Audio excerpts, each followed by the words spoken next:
Ya, amin, puji Tuhan. Shalom semua, berikan tepuk tangan untuk Tuhan. Haleluya. Selamat malam, silakan duduk dulu dan yang juga live streaming, saya sapa ya. Sebelum saya sampaikan firman, ada beberapa pengumuman. Yang pertama, Panti Asuhan Gereja Mawar Syaron Surabaya Barat di Surabaya sini telah berdiri di bawah Yayasan Mawar Syaron Peduli. Namanya Rumah Keluarga. Wow, kasih semangat dong.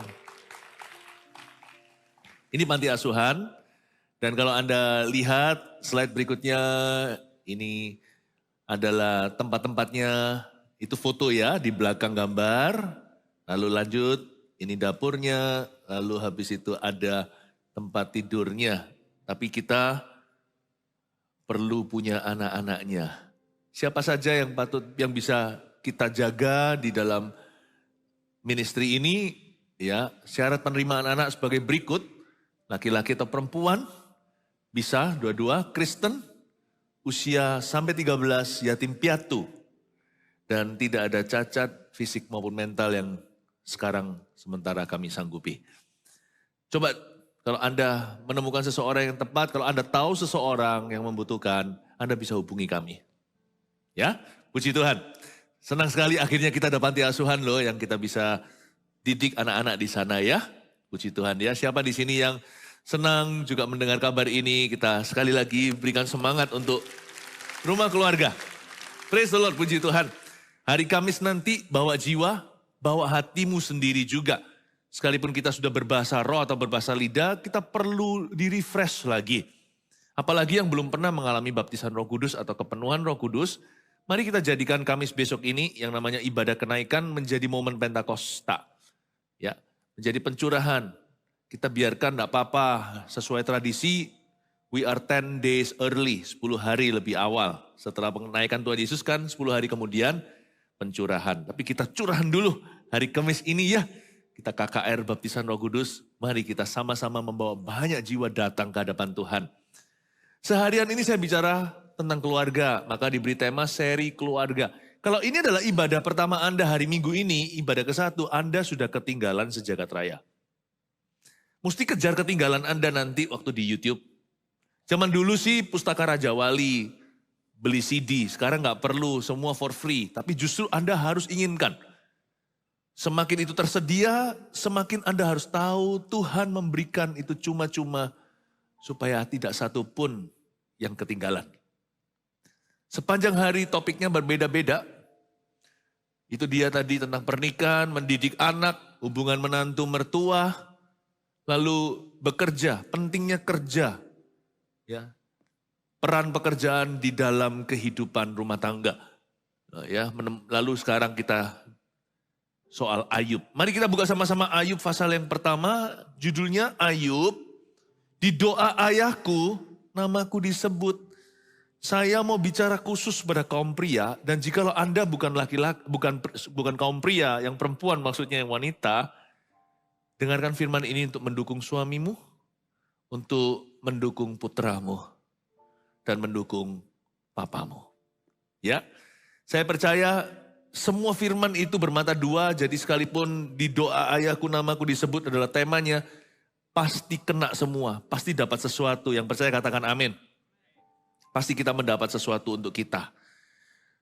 Ayub pasal 1 ayat 1 sampai 5, saya baca semua. Ada seorang laki-laki di tanah Uz bernama Ayub. Orang itu saleh dan jujur. Ia takut akan Allah dan menjauhi kejahatan. Ia mendapat 7 anak laki-laki dan 3 anak perempuan. Ia memiliki 7.000 ekor kambing domba, 3.000 ekor unta, 500 pasang lembu, 500 keledai betina, dan budak-budak dalam jumlah yang sangat besar, sehingga orang itu adalah yang terkaya dari semua orang di sebelah timur. Anak-anaknya yang laki-laki biasa mengadakan pesta di rumah mereka masing-masing menurut giliran, dan ketiga saudara perempuan mereka diundang untuk makan minum bersama-sama mereka. Setiap kali apabila hari-hari pesta telah berlalu, Ayub memanggil mereka dan menguduskan mereka. Keesokan harinya pagi-pagi bangunlah Ayub, lalu mempersembahkan korban bakaran sebanyak jumlah mereka sekalian, sebab pikirnya Mungkin anak-anakku sudah berbuat dosa dan telah mengutuki Allah di dalam hati. Demikianlah dilakukan Ayub senantiasa. Saya lupa ya, total anak Ayub itu 10 ya, betul ya? Ya, 10.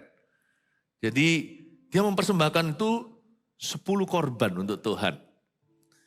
Di doa, ayahku namaku disebut, kita belajar dari Ayub.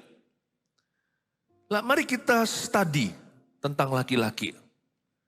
Ini semua kita perlu tahu loh, wanita juga bukan hanya pria, demikian pula perempuan. Di doa ayahku namaku disebut, kalau Anda baca di ayat pertama ada seorang laki-laki, saya berhenti di sana. There was a man. Ada seorang laki-laki. Di tanah Uz itu di tanah Arabia sebelah timur sih. Dari mana Israel itu menuju ke arah Asia sana, di timur sana. Timur tengah tapi ke timuran. Ini tanah Arabia. Ini bukan di daerah orang Yahudi. Tuhan itu mencari pria yang takut akan Allah. Nggak peduli latar belakang Anda pendidikan. Nggak peduli ras budaya kita. Tuhan itu mencari seorang pria yang berkenan kepadanya, yang takut akan Tuhan. Memang laki-laki itu,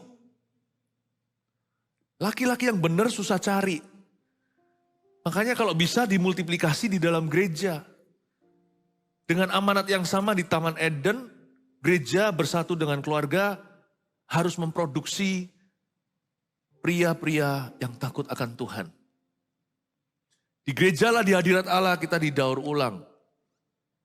Susah, kalaupun ada laki-laki yang baik, laki-laki yang ambil inisiatif, misalnya dalam perjodohan aja, semakin jarang. Padahal ayat ini dibuka dengan kata ada seorang laki-laki di tanah Uz. Jauh-jauh. Tuhan sih punya Abraham di sebelah barat.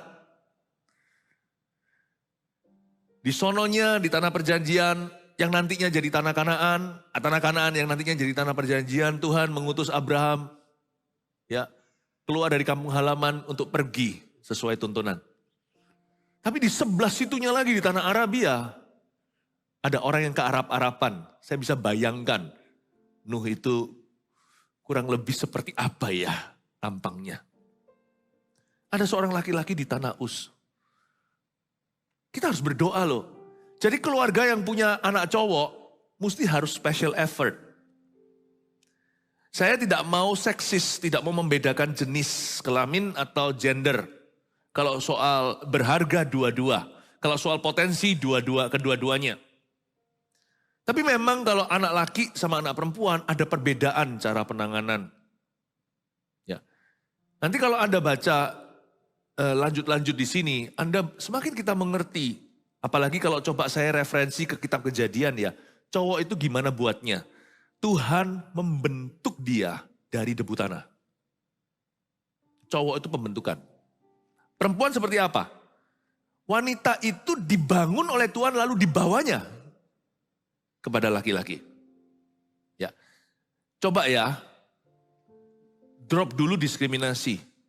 Jangan ada yang tersinggungan atau merasa nggak kenaan.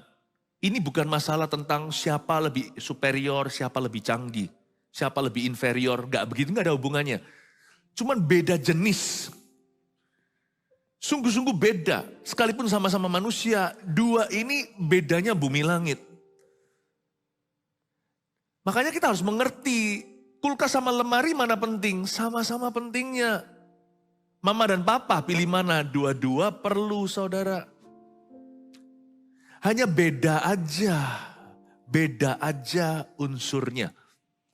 Cowok itu dibentuk dari debu dan tanah sebelum dihembusi oleh nafas Allah.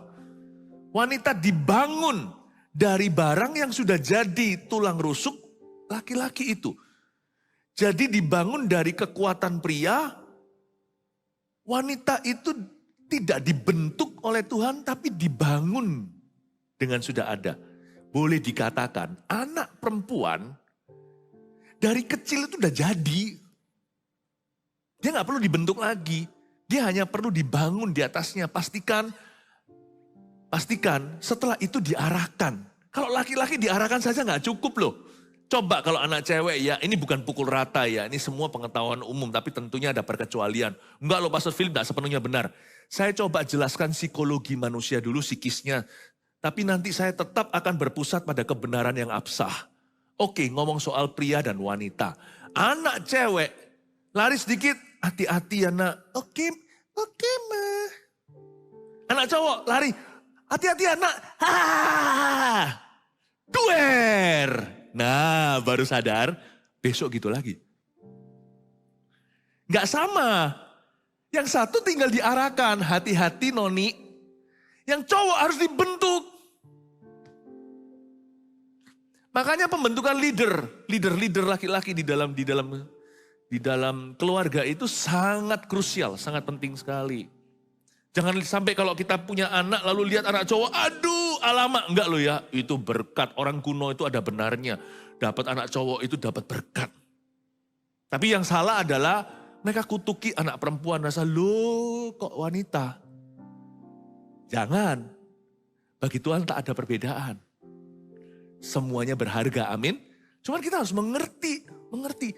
Itulah sebabnya hari ini di dunia perjodohan misalnya itu susah sekali dapat laki-laki ini inisiatif. Itu masalahnya sudah dari sononya. Udah jauh, gak bisa kita sembarangan menyalahkan orang termasuk papa mamanya. Tapi percayalah semua itu unsurnya se-early, sedini bagaimana dia dibesarkan dalam keluarga. Makanya itu sebagai gereja kita saya berikan seri keluarga gini itu tujuannya bukan hanya untuk menyembuhkan tapi juga preventif atau sifatnya mencegah atau lebih tepatnya mempersiapkan.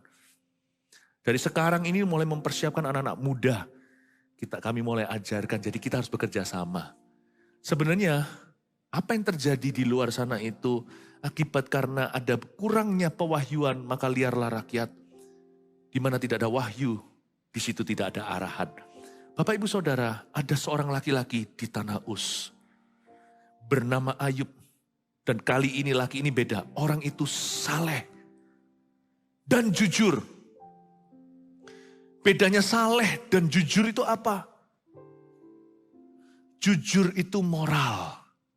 Saleh itu kerohanian. Orang baik di luar sana ada. Tapi gak percaya Tuhan. Tapi orang yang ngaku percaya Tuhan yang jahat juga ada. Malah banyak malahan.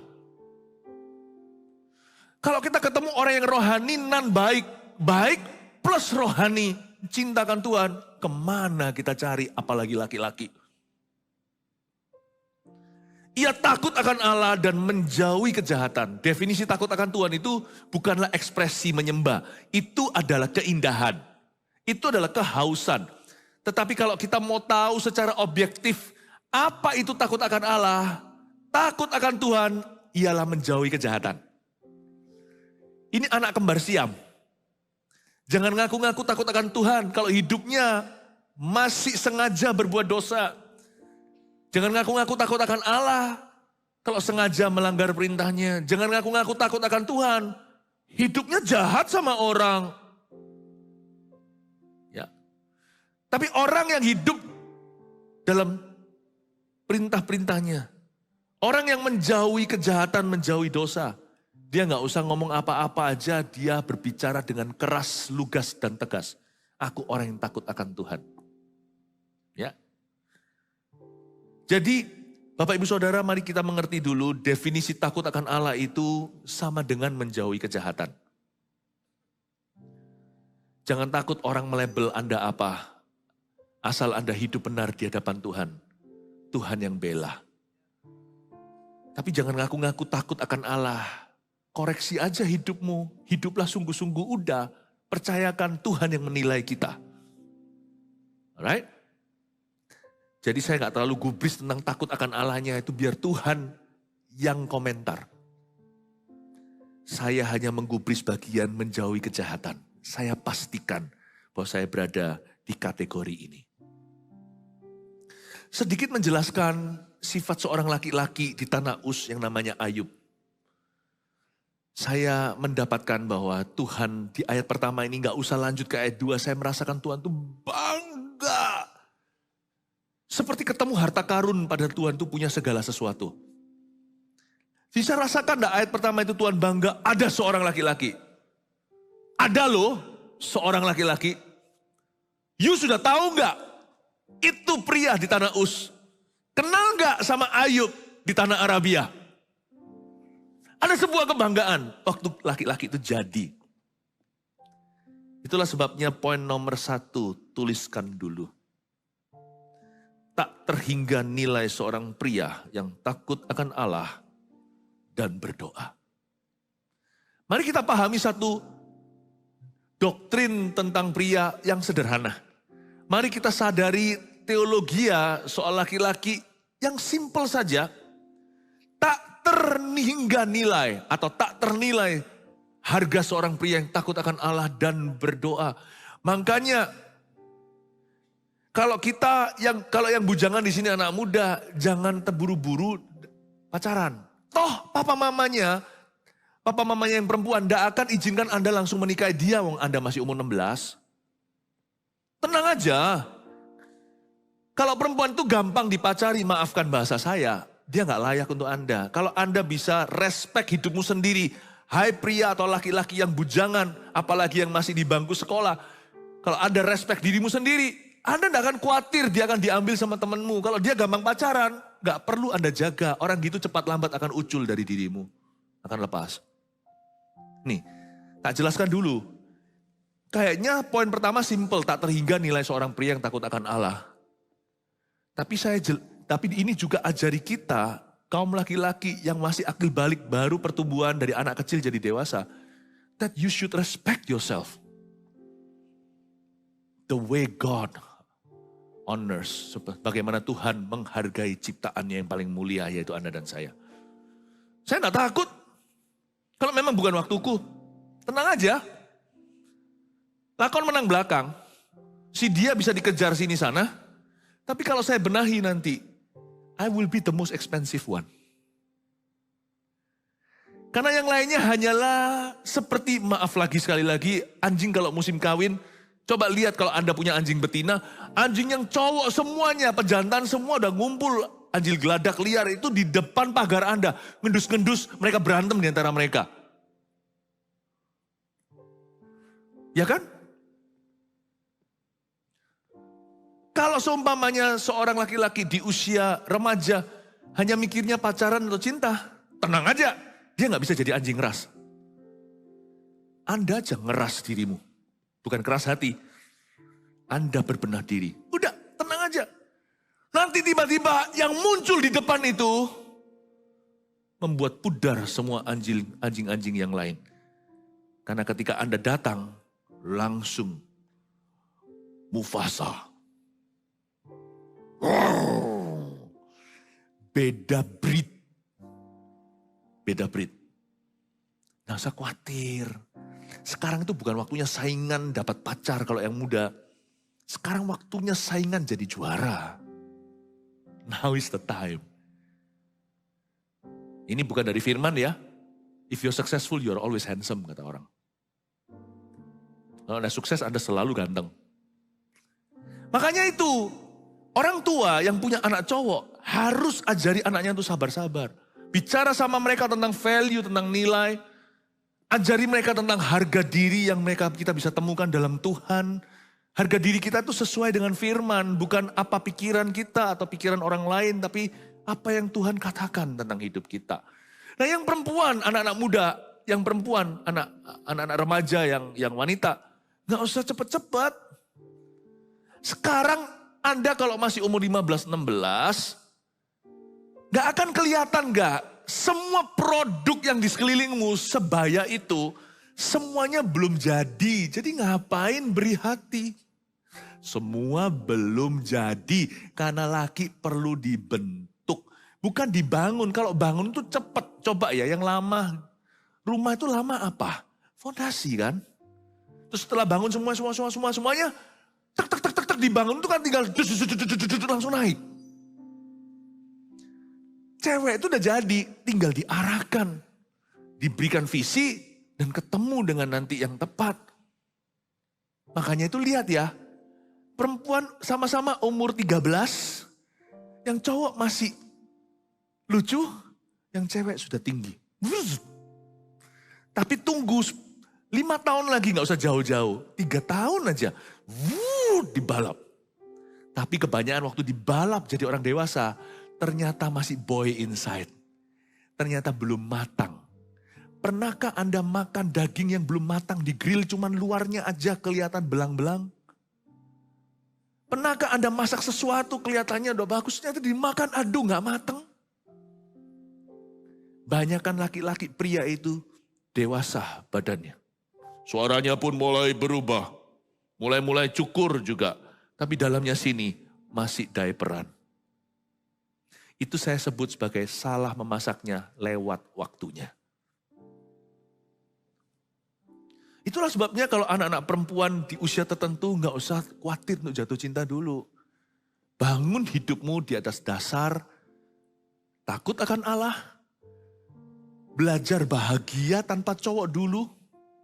Supaya nanti ketika Anda jadi makhluk yang bahagia, suatu hari ketemu cowok yang tepat, Anda bisa menambahkan sukacita dalam hidupnya. Bukan menjadi seorang benalu minta pembuktian diri. Saya ngomong gini mungkin gak relevan buat beberapa orang yang sudah berusia ya. Tapi apa yang saya sampaikan ini, jiplak aja. Ajari putra-putrimu. Ajari. Kasih mereka value. Ini bukan kata-kata yang dihafalkan. Kalau Anda hafalkan ngomong begini nanti pasti gak mempan. Anda harus pakai kata-katamu sendiri. Cari bagaimana caranya ngomong yang terbaik dalam bahasa yang bisa dikenal oleh putra-putrimu. Gak ada bahasa lain. Bahasa rumahmu terbaik Bapak Ibu. Tapi yang saya sampaikan sekarang ini paradigma. Perubahan paradigma. Melihat anak laki dan perempuan itu beda timingnya Tuhan dan beda cara. Amin ya. Amin. Amin. Mungkin Anda juga kalau yang di sini sudah opa oma bisa ajarkan ke anaknya untuk ajarkan anaknya. Silahkan dijiplak gak apa-apa. Ya, gak ada copyright kok, cuman right to copy.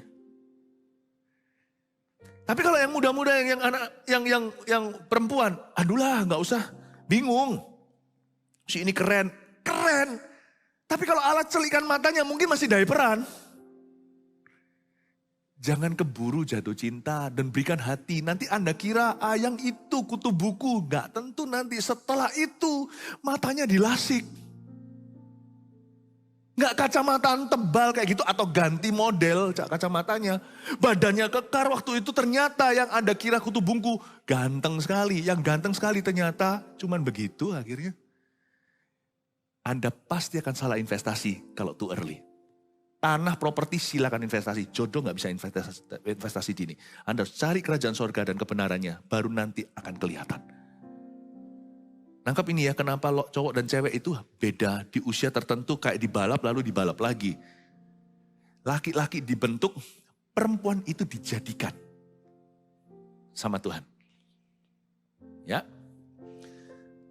Semoga ini membuka suatu wawasan untuk Anda bahwa ternyata yang namanya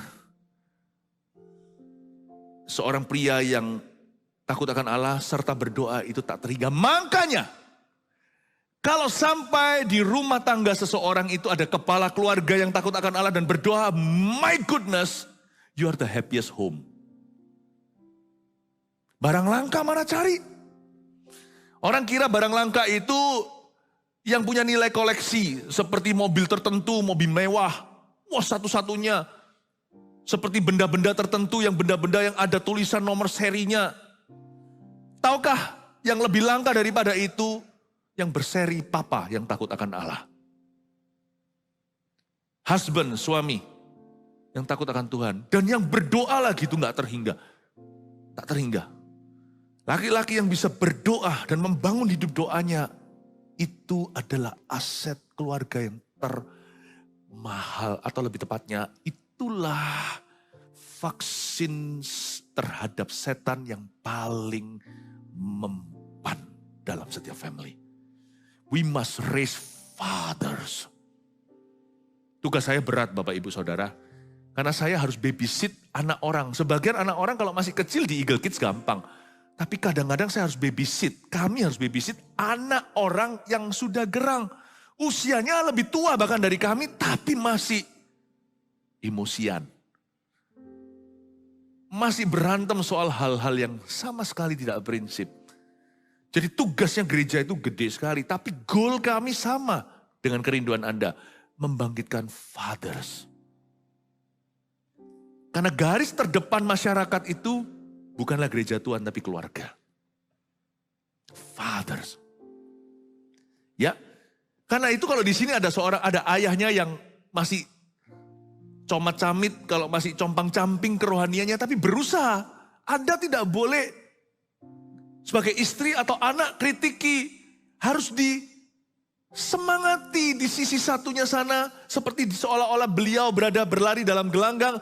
Anda di sana harus kasih dia, "Jayo pa, jayo hani, jayo sayangku." Sebab untuk laki-laki maju itu peperangan rohaninya double. Peperangan rohaninya tidak gampang. Jadi kalau sampai ada seorang pria yang mau maju dalam Tuhan, Anda harus dukung.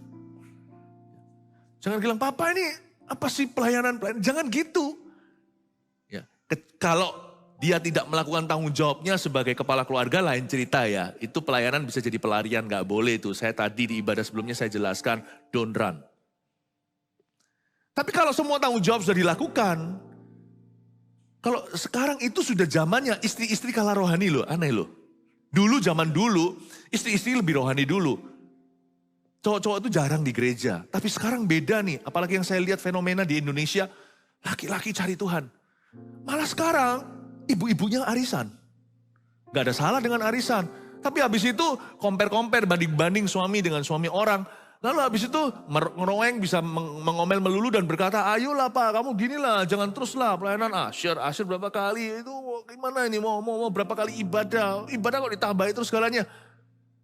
Mendingan suamimu diculik sama Tuhan. Daripada diculik sama setan.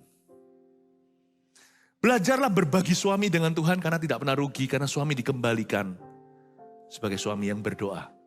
Returnnya Tuhan itu, returnnya itu luar biasa, return polisinya. Kalau Tuhan pinjam itu kembalinya itu lebih mulia.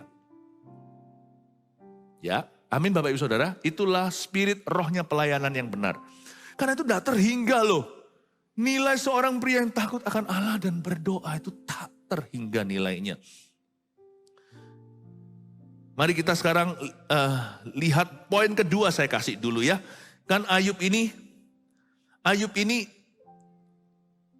sering diundang sama anak lelakinya dan 3 anak perempuannya ikut diundang pula untuk makan minum bersama. Pesta-pesta ini bukan night club, tapi ini pesta-pesta di rumah. Nah, setiap kali apabila hari-hari pesta sudah berlalu, Ayub memanggil anak-anaknya dan menguduskan mereka satu persatu.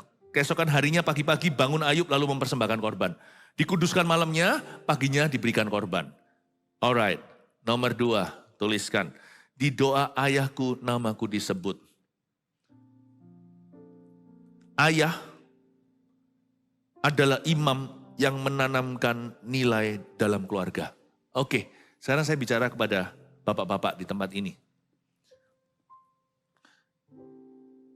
Kita, the great teacher of our family. Tapi Pastor Philip, saya itu gak bisa khotbah. Gak harus bisa khotbah. Percayalah, akan ada kasih karunia yang tinggi di keluarga Anda, asal ada kemauan di hatimu. Keluarga kita itu toleransinya tinggi sama kita. Gak pernah seorang ayah belepotan kasih firman, anaknya compare sama pendetanya. Gak pernah. Selama yang saya lihat, ada satu orang datang ke saya, "Koko, kemarin papa doa, aku nangis dia. Kok papa gak pernah mau doa aku.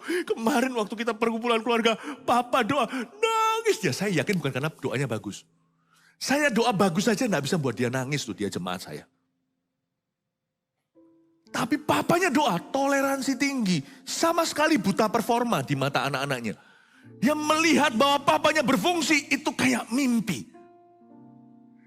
Mulai hari ini kembalikan di setiap family. Bahwa kepemimpinan rohani itu berada di tumpuan laki-laki. Di keluarga ya, kalau di gereja bisa aja ada yang punya karunia lebih. Gak tentu, jangan dipaksakan lah. Tambah stres gak karuan. Di dunia kerja kadang-kadang wanita bergaji atau berpendapatan lebih tinggi loh. Kalau sampai suami istri dalam konteks seperti itu, asal yang suami tetap kerja, jangan minder, keran Tuhan aja kiri kanan.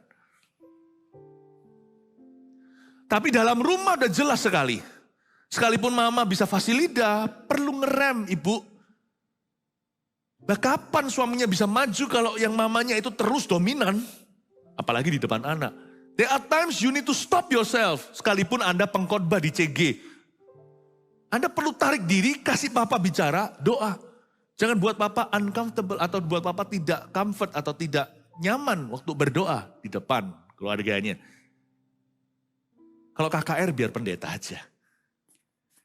Buktinya loh, kok Philip, papa doa, nangis. Saya bilang, lo kenapa nangis?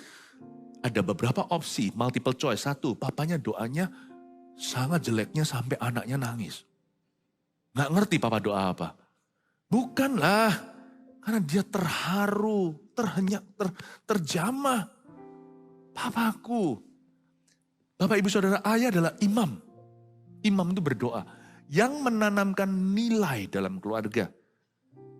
Kalau negur jangan bilang, lu orang tua, laki-laki biasanya punya kecenderungan gini. Karena dia merasa dibenarkan, dihalalkan perasaan dia. Karena dia sibuk di dunia kerja. Apalagi jikalau misalkan si ibu, mama atau istrinya itu adalah ibu rumah tangga saja.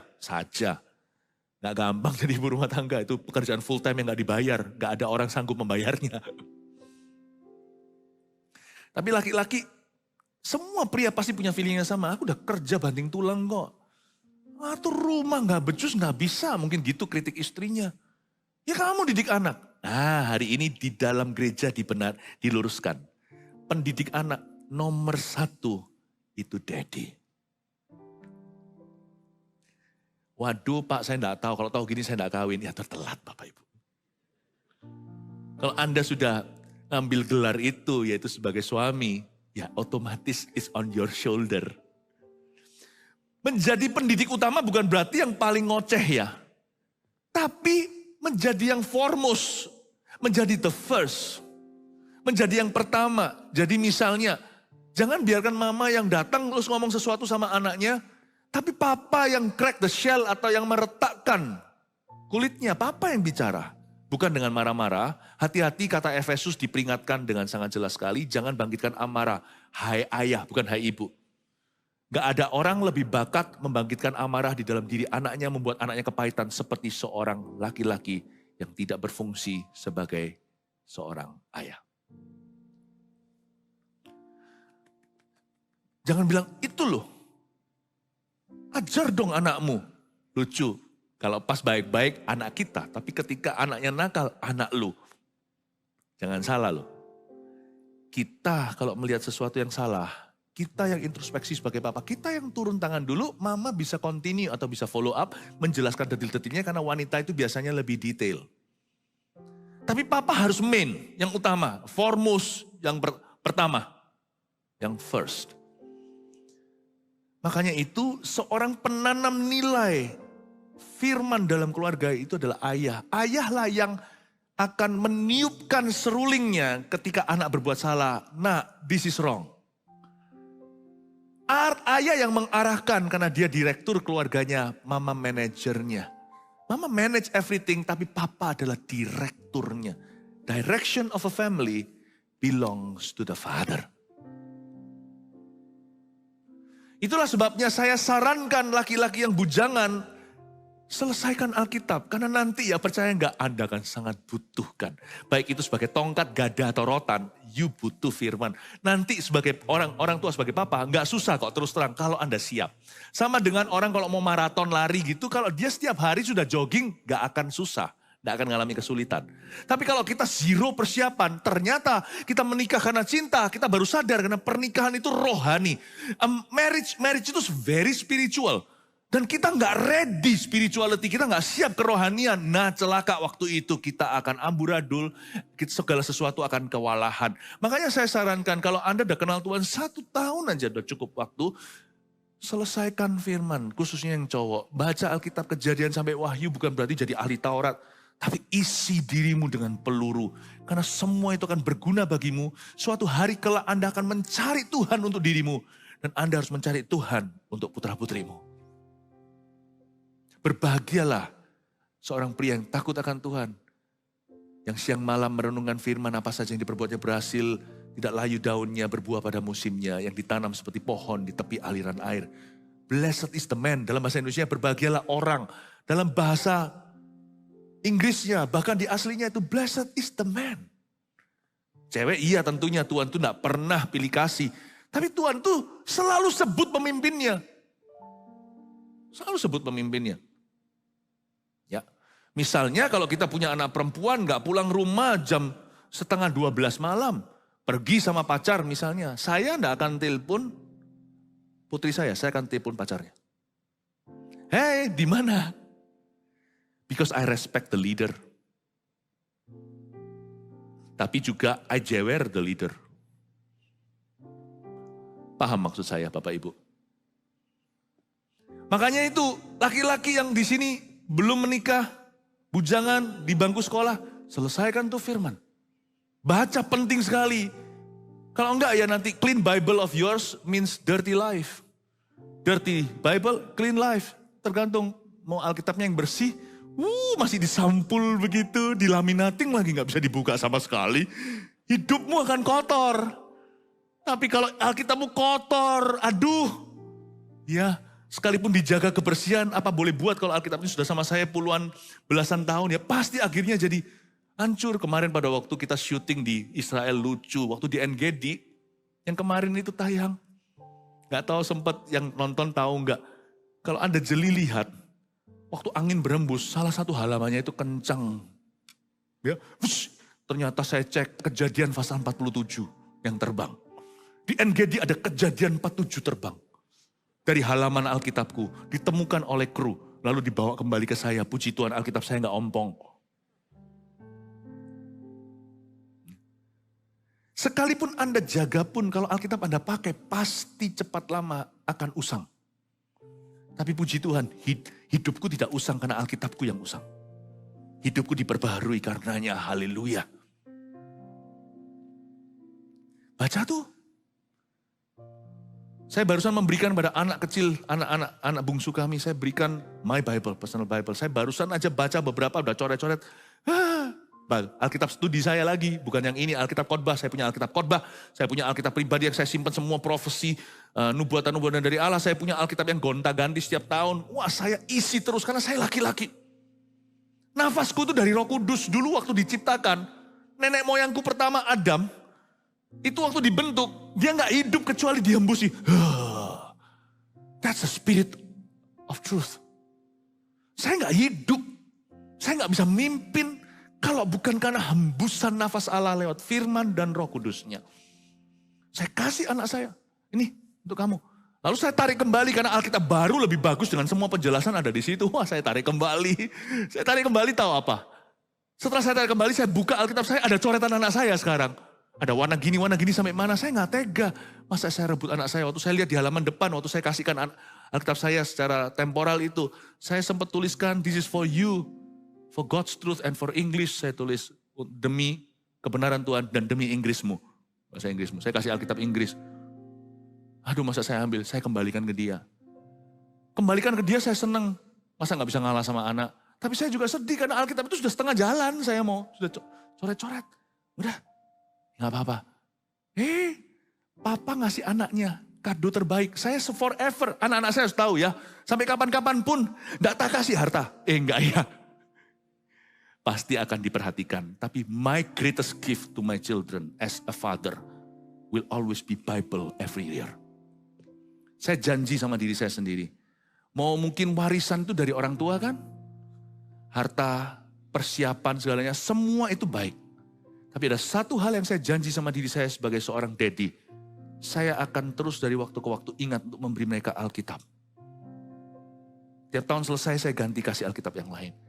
Dan karena saya kasih Alkitab saya kembali ke anak saya kembali ke Alkitab kecil itu yang sebenarnya menurut saya translation-nya kurang mendalam, asal gitu ya.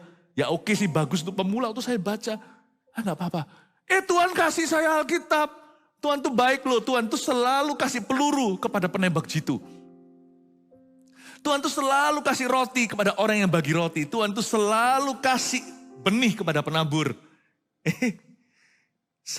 Dari situ saya tahu Tuhan tuh serius suruh seorang pria untuk baca firman. Karena seorang laki-laki itulah imam yang impartasikan value. Nilai-nilai dalam keluarga itu di tangan papa. Makanya kalau saya sampai defisit, bukankah harusnya Tuhan yang concern? Tiba-tiba ada seorang digerakkan untuk kasih saya 2 Alkitab yang tebal. Saya nggak sarankan Anda baca. Satu Alkitab yang ada arkeologisnya di dalamnya. Penemuan-penemuan tentang apalah sejarah, penemuan-penemuan dari ilmiahnya. Yang satu lagi Alkitab yang ada bahasa aslinya. Setiap kata-kata itu bisa dicek bahasa Ibraninya atau bahasa Yunaninya. Saya kasih Alkitab yang semi bagus ke anak saya. Itu cukup bagus untuk dia. Dan lebih bagus datang dengan semua penjelasan. Saya dapat Alkitab yang berat sesuai dengan kaliber dan level saya. Saya di situ tahu bahwa Tuhan itu peduli seorang laki-laki baca firman. Oh haleluya untuk Tuhan. Come on, kasih tepuk tangan untuk Tuhan Yesus. Kenapa begitu? Karena kita semua itu harus persiapan diri. Makanya seorang pria harus rajin dengar khotbah. Kalau dia bisa ya, daripada jalan ke sana ke sini nonton TikTok melulu. Saya itu naik pesawat, tak lihat semua laki-lakinya nonton TikTok. Ya nggak apa-apa sih, TikTok ya lucu. Tapi kalau semua waktu luangmu dipakai untuk itu cuman gitu. Saya melihat, aduh eman Pak, sayang. Pakai aja begini, dengarkan khotbah. Kalau nggak bisa dengarkan khotbah, dengarkan sesuatu hal lain yang mungkin berguna. Belajar bahasa kayak atau apa. Tapi yang paling bagus adalah spoken word. Karena kalau baca Alkitab kan bisa di rumah. Tapi kalau kita dengar khotbah kan bisa di mana-mana perjalanan. Dengar. Belajar dari experience orang lain. Karena ketika kita banyak menyusu, juga banyak nanti materi. Ya kan? Seorang wanita yang memberi ASI. Kan dia makanannya harus bergizi. Aku anak desa, tubuhku kuat, karena ibuku gak rajin dan cermat. Saat aku diare, aku diberi ASI, makanan bergizi dan imunisasi. Saya jadi masih ingat loh ya, lagunya, apa itu namanya, lagunya UKS atau lagunya apa? Lagu-lagu zaman dulu waktu saya sekolah. Di sini berapa bengong, itu lagu apa ya kan? Karena di sekolah-sekolah mungkin gak dinyanyikan. Dulu saya dinyanyikan lagu itu. Harus bergizi, harus bergizi. Kalau memberi ASI, input mempengaruhi output. Saya dorong setiap laki-laki kalau mau jadi kepala keluarga nggak sempurna, kita nggak bisa sempurna. Tapi kalau kita mau menjadi seorang pemimpin yang memadai dalam dunia kerja kita, terutama dalam keluarga, then your input matters. Inputnya matter. Karena kita laki-laki juga perlu untuk kita mengerti keadaan sekeliling. Jadi kita baca berita. Tapi berita itu banyak bad news, itu nomor 2. Hanya sebagai informasi saja, sebagai pengetahuan. Tapi kita perlu pengenalan. Kan Tuhan, baca. Terima input-input itu, kita dengarkan, kita resapi, kita renungkan siang dan malam. Mau tahu kenapa? Karena seorang laki-laki, ayah apalagi adalah imam yang menanamkan nilai dalam keluarga. Kenapa nilai-nilai dalam keluarga itu salah? Karena reseptornya, receivernya, penerimanya salah. Guru kalau kencingnya berdiri nggak ngerti norma. Nanti ajarkan apa sama murid-muridnya malah kencing berlari. Kenapa terjadi manhood yang salah sampai ke ujungnya? Yang suffer, yang menderita semua perempuan di dunia juga sama. Anak-anak kecil, dunia korporasi, gereja. Why? Sebenarnya itu semua kan kutukan Adam dan Hawa. Salah ngajar salah, tambah salah kaprah.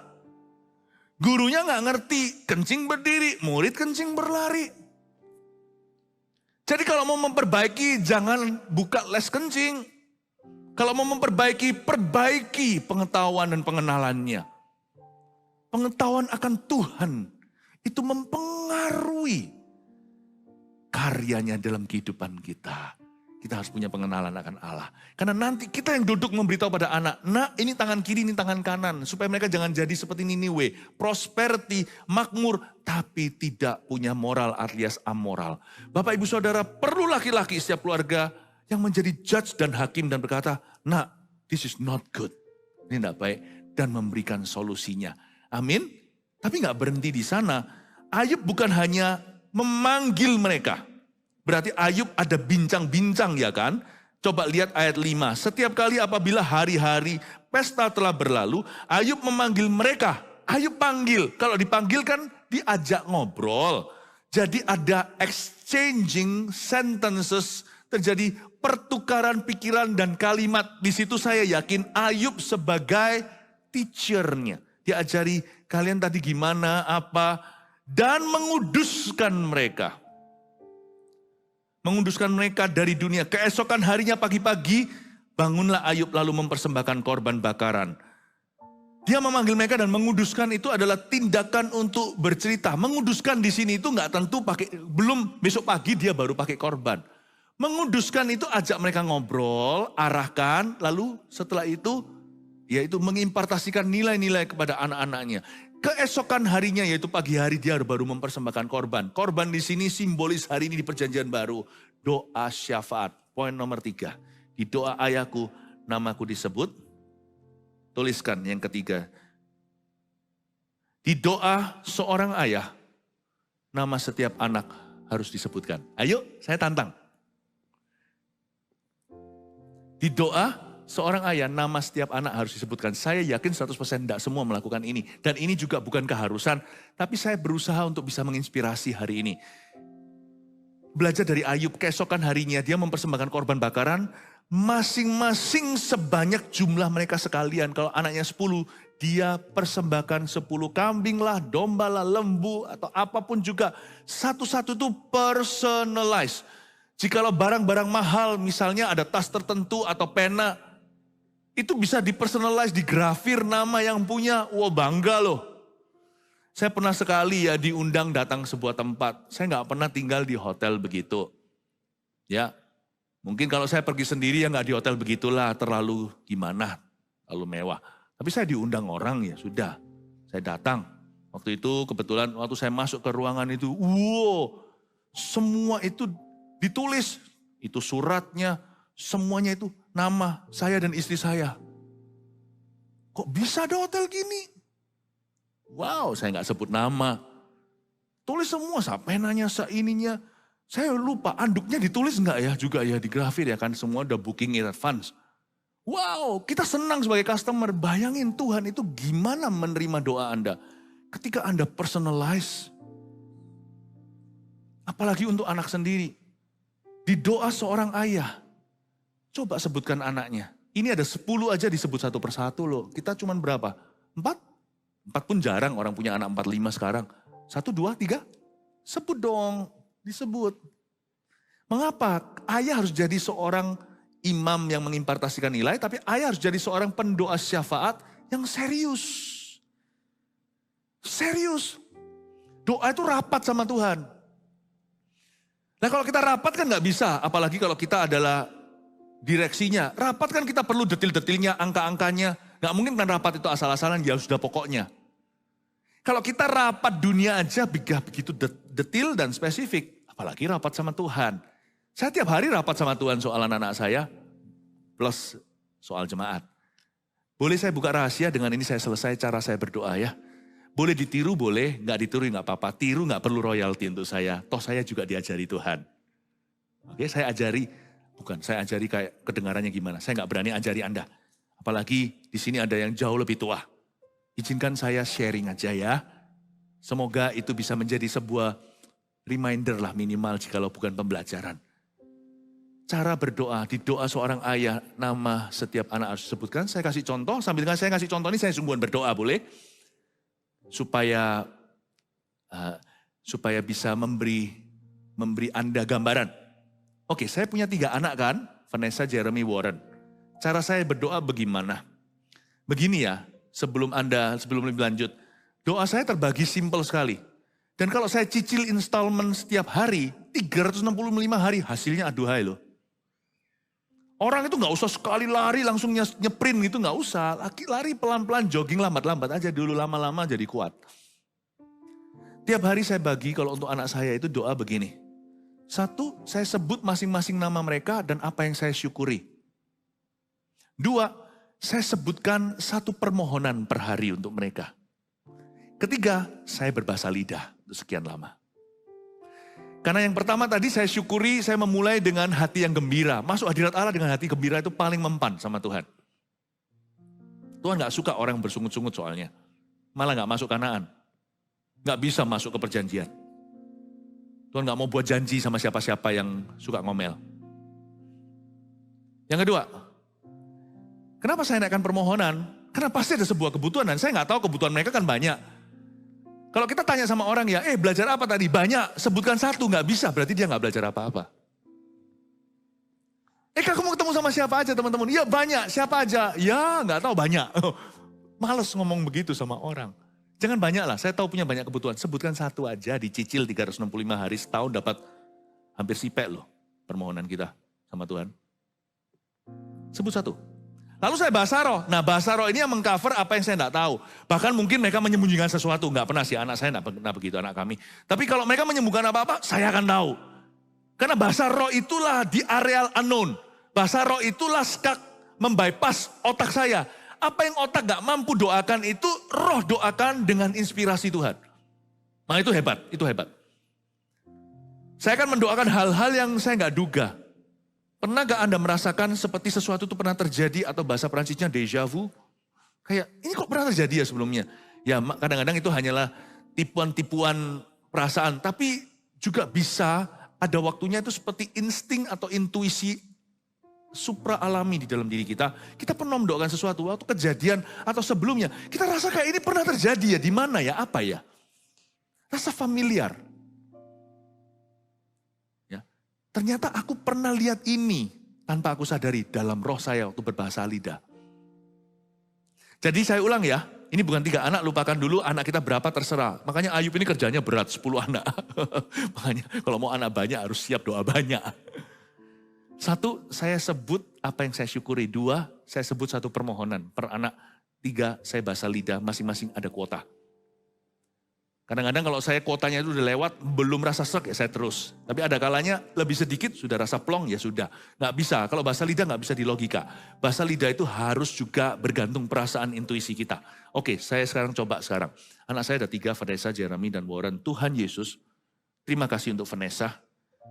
Kau berikan kepada kami anak perempuan satu-satunya. Thank you Tuhan for her. Dan hamba berdoa, hamba bersyukur karena Vanessa itu mandiri, pinter, segala sesuatu belajar sendiri, tidak pernah merepoti. Hamba punya satu permohonan. Kalau sebentar lagi Vanessa lulus ya Tuhan.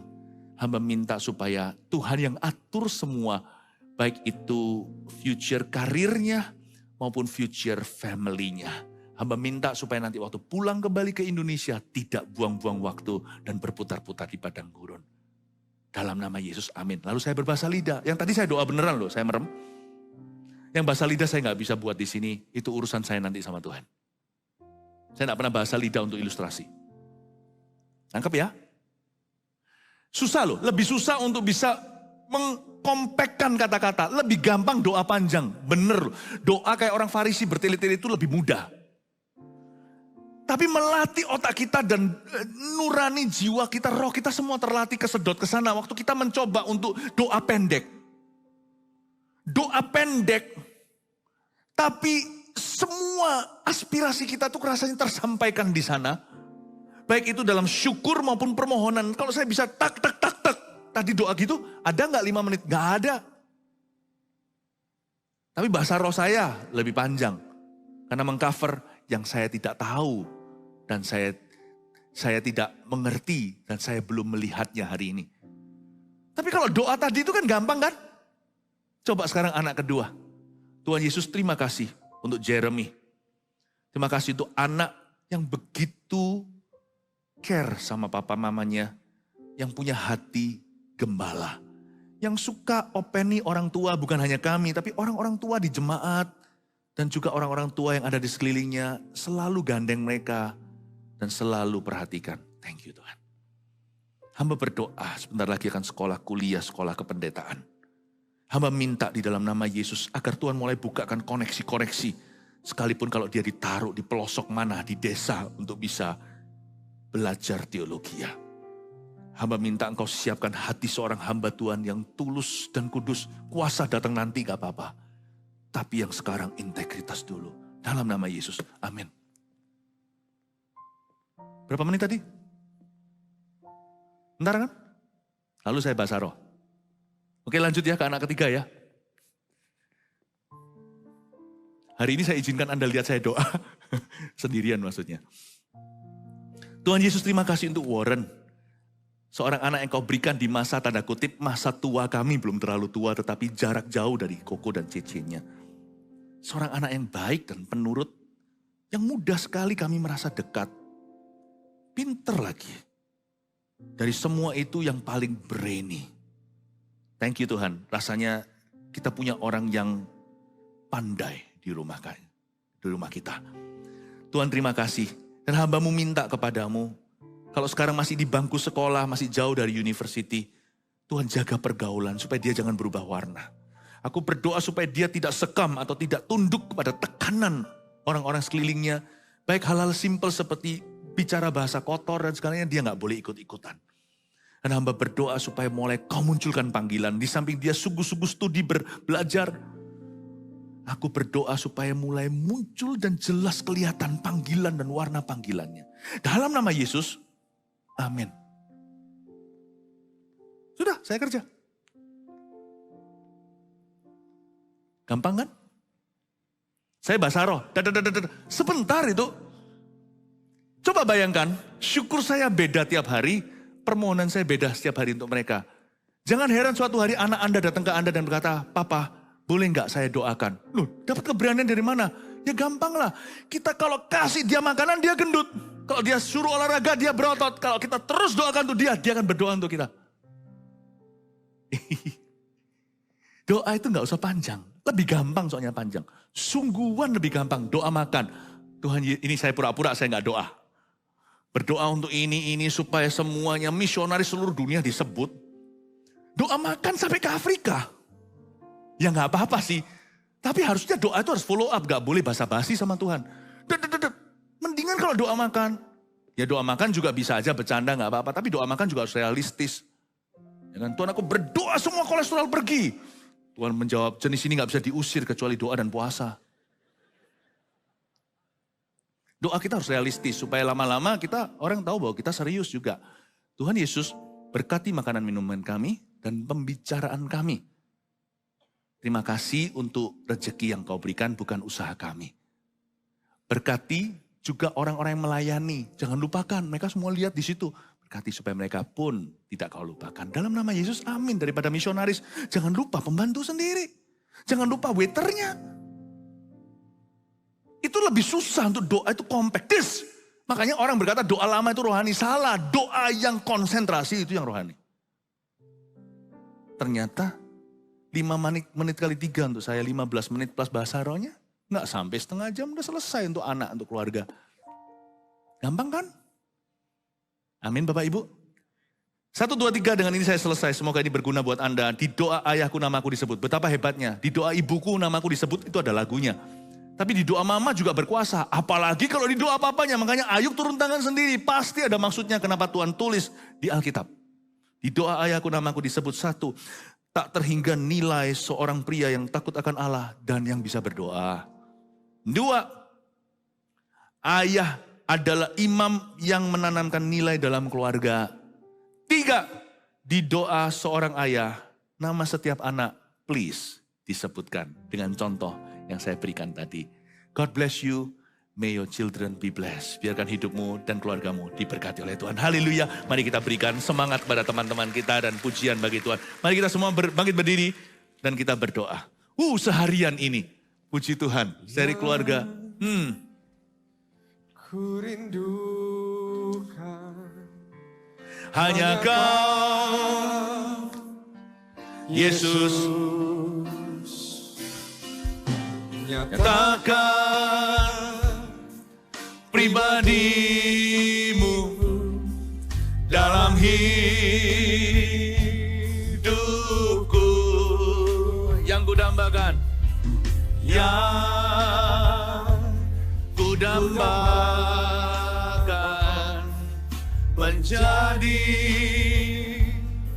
seperti Kau, Yesus, di dalam perkataan, pikiran, perbuatan, menjadi seperti Kau, Yesus, menjadi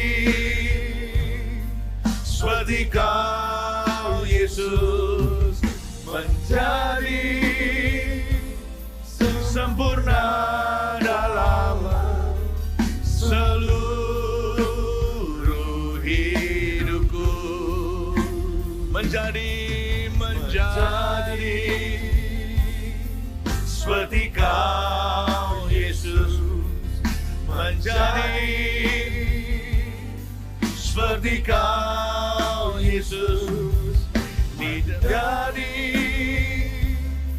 sempurna dalam seluruh hidup. Menjadi seperti Kau Yesus, menjadi seperti Kau Yesus, menjadi seperti Kau Yesus, di dalam perkataan, pikiran, perbuatan. Saya kok rasa tergerak juga untuk bisa menguatkan Anda dengan kata-kata kasih ini. Kalau saya doa secara pribadi, sekarang saya personal dengan Anda ya. Dan tentunya ini juga disaksikan oleh jemaat lain yang sudah hadir di ibadah ini. Semua menyusul kok, gak mau ketinggalan. Jemaat Gereja Mawar Sharon yang tercinta khususnya. Dan keluarga Saat Teduh juga tentunya. Saya biasakan di samping doakan anak, kenapa kalau saya doa 1 jam? Selain memuji menyembah Tuhan, saya doakan 3 anak ya. Selesai. Anak saya bukan hanya 3 anak itu anak kandung. Kami punya anak-anak rohani. 2-3 orang berkumpul dalam nama Yesus bukan, saya ambil embrio minimalnya. 365 hari kalau saya berdoa, saya usahakan untuk mengingat paling tidak 3 jemaat yang saya tahu. 2-3 orang kan saya ambil bulat atas, 3. Kalau 365 hari, kali 3, kalkulatornya mana? Saya nggak tahu berapa kira-kira. Kalau nggak salah 1095 berarti ya, 365. 300 sampai, Jobai. 60, 63, 180, 1080, 5 kali 3, 15, 1095, betul? Ya. Ya kurang lebih gitulah, saya sudah 5 kali khotbah loh, masa suruh ngitung matematika. Tiap tahun saya doakan minimal 1000 jemaat by name. 10 tahun saya melayani, kami melayani, saya doakan 10.000 jemaat. Jangan heran kalau tiba-tiba jemaat gemuk berkembang. Karena ketika ada imamat, saya tidak bilang ini saya, pendoa kita banyak. Tapi saya kasih contoh disiplin pribadi. Jemaat-jemaat yang didoakan dewasa bisa mendoakan orang lain, gak heran. Gereja bertumbuh bukan karena acaranya bagus, khotbahnya bukan. Tapi karena nama orang-orang ini disetor ke Tuhan. Ada orang yang mendoakan. Prayer changes things. Makanya kita melihat boom, boom, boom, boom. Bukan karena acara kita, metode manualnya. Doa. Ayo percayalah kuasa doa. Doa orang benar bila dengan yakin didoakan sangat besar kuasanya. Jangan jarang berdoa. 2-3 orang saya doakan. Setiap hamba Tuhan, setiap pemimpin CGL juga jangan lupa panggil nama orang-orang yang Anda tahu. Ya, kalau Anda cicil pelan-pelan 1 tahun, ya ampun. Ratusan padamu, ribuan padaku. 10 tahun, berapa tuh? Puluhan ribu. Saya percaya Allah itu berkuasa. Belum lagi waktu kita berbahasa roh. Tuhan akan menjawab doa kita. Amin Bapak Ibu Saudara. Udah jangan muluk-muluk. Ini saya cerita aja supaya Anda merasa dikasihi. Tapi mulai dengan keluargamu sendiri Bapak Ibu yang saya kasihi. Mulai dengan keluarga Anda. Kalau Anda ayah terutama, mama juga sama. Sebut di doa ayah ibuku, namaku disebut. Dan kalau hari ini Anda dulu jarang disebut sama papa mama dalam doa, papa mama juga belum percaya Tuhan, hari ini don't worry. Di gereja ini namamu disebut. Haleluya. Kasih tepuk tangan untuk Tuhan. Praise the Lord. Haleluya. Haleluya. Itu loh, mesbah doa.